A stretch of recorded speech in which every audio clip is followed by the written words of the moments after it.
The C4 pathway.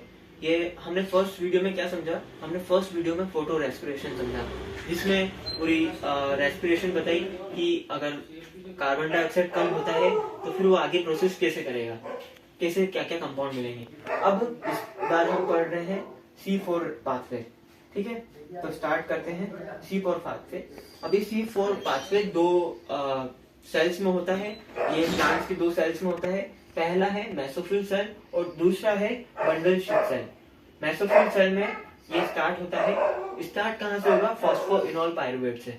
Phosphoenol pyruvate 3 carbon compound है, ये convert होगा ऑक्सलो एसिड में।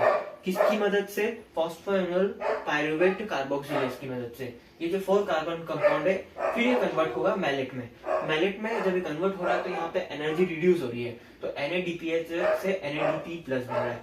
ये वापस 4 कार्बन कंपाउंड अब एंटर हो रहा है बंडल शीट सेल्स में, बना 4 मैलेट ये एंटर हो गया। अब ये मैलेट फिर पायरुवेट में बनेगा। अब ये 4 कार्बन कंपाउंड से वापस 3 कार्बन कंपाउंड हुआ और इसके बीच यहाँ पे निकली CO2। CO2 जो है वो फिर राइबुलोज बायोफॉस्फेट के साथ मिलकर केल्विन साइकिल में जाएगी और केल्विन साइकिल से फिर ग्लूकोज बना के निकल जाएगी।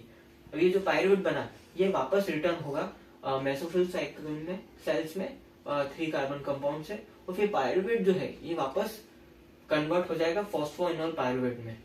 यहाँ पे ATP की लग रही, मतलब ATP लग रहा है, यहाँ पे एनर्जी लग रही है इसको पायरुवेट से फॉस्फोइनोल पायरुवेट बनने में, ठीक है।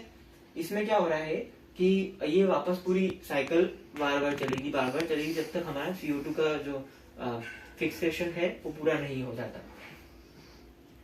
अब वो जो हमने फ्लो चार्ट में पढ़ा वो ऐसे समझेंगे।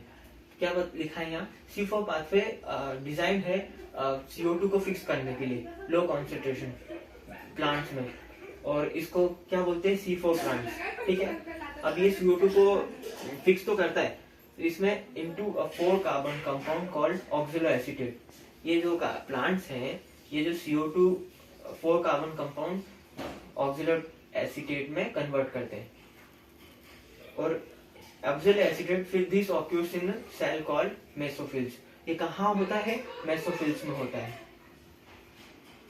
अब CO2 fixed with 3 carbon compound called phosphoenolpyruvate to produce 4 carbon compound oxaloacetate.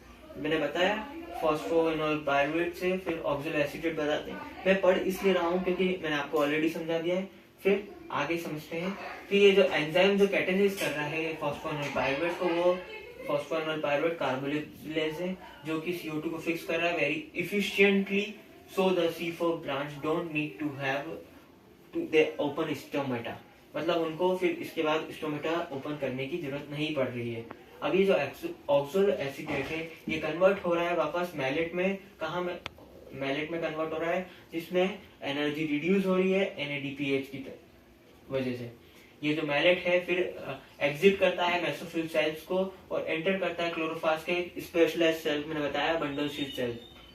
फिर ये जो 4 कार्बन मैलेट है ये डीकार्बोक्सिलेट प्रोड्यूस CO2। ये 3 कार्बन कंपाउंड जो कि पायरुवेट है और NADPH है। फिर ये जो CO2 है कंबाइन होता है राइबुलोज बायोफॉस्फेट से और जाता है केल्विन साइकिल में ग्लूकोज बनाने के लिए। अब ये जो पायरुवेट है ये वापस री एंटर हो रहा है मेसोफिल में और रिएक्ट कर रहा है ATP से, मतलब उसको एनर्जी चाहिए और वापस वो कन्वर्ट हो जाएगा फॉस्फोइनोल पायरुवेट में, और ये साइकिल वापस स्टार्ट हो जाएगी। C4 साइकिल यहाँ खत्म होती है। अब आगे का हम नेक्स्ट वीडियो में समझेंगे।